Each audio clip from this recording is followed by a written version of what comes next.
بسم اللہ الرحمن الرحیم۔ السلام علیکم۔ آج کا جو میرا ٹاپک ہے وہ ہے ایک کفن چور کے مشاہدے اور توبہ۔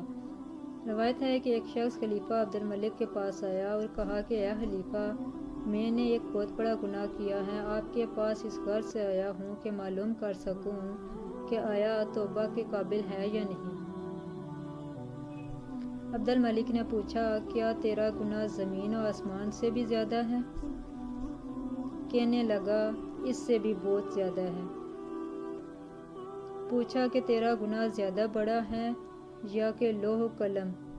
کہا، میرا گناہ زیادہ بڑا ہے۔ تیرے گناہ زیادہ ہے یا عرش و کرسی؟ کہا، میرا گناہ زیادہ بڑا ہے۔ پوچھا، تیرا گناہ زیادہ ہے یا اللہ کی رحمت؟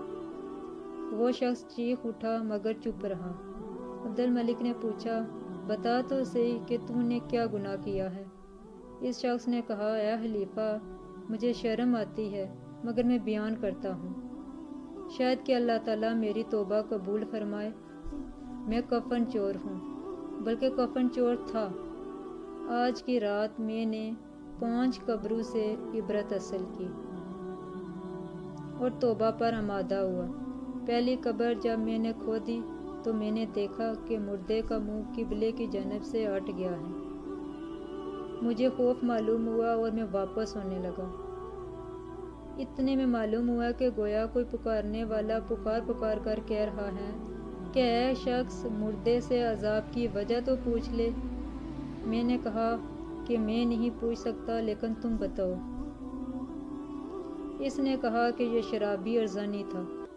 دوسری قبر جو کھودی تو دیکھا کہ مردے کا منہ سور کی طرح ہو گیا اور وہ توق و زنجیر سے جکڑا ہوا ہے۔ ایک عاطف نے کہا کہ یہ جھوٹی قسمیں کھایا کرتا تھا اور حرام رزق حاصل کرتا تھا۔ تیسری قبر کھودی تو دیکھا کہ اس کا مردہ آگ کی میخوں سے باندھ دیا گیا ہے اور اس کی زبان گدی سے کھینچ لی گئی ہے۔ معلوم ہوا کہ یہ شخص چغل خور اور غیبت کرنے والا اور لوگوں میں فساد ڈالنے والا تھا۔ چوتھی قبر کے مردے پر آگ جل رہی تھی اور فرشتے آگ کے گرزوں سے اسے مار رہے تھے۔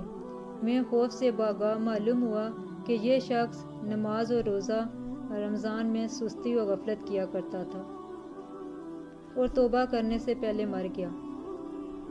5ویں قبر کھودی تو دیکھا کہ اندر سے اس قدر وسیع ہے کہ نظر نہیں پہنچ سکتی۔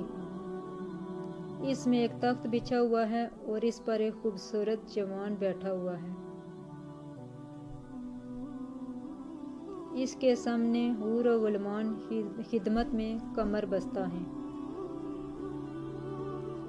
میں لوٹا تو ندا آئی کہ یہ شخص اپنے شباب میں گناہوں سے توبہ کیا کرتا تھا، نماز اچھی طرح وقت پر ادا کیا کرتا تھا اور رمضان کے روزے پورے رکھتا تھا۔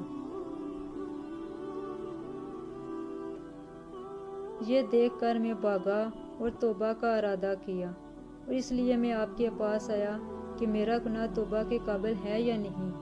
یہ ایک عبرت ناک واقعہ ہے، ہمیں اس سے سبق سیکھنا چاہیے اور اپنے گناہوں کی سچی توبہ کرنی چاہیے۔ بے شک اللہ تعالیٰ معاف کرنے والا ہے۔ میری ویڈیو آپ کو اچھی لگی تو پلیز لائک اینڈ سبسکرائب کیجیے گا۔ میرے چینل پر روزانہ آپ کو اسی طرح کی انفارمیٹو ویڈیو ملتی رہے گی، جس سے آپ کے نالج میں اضافہ ہوتا رہے گا۔ اللہ حافظ۔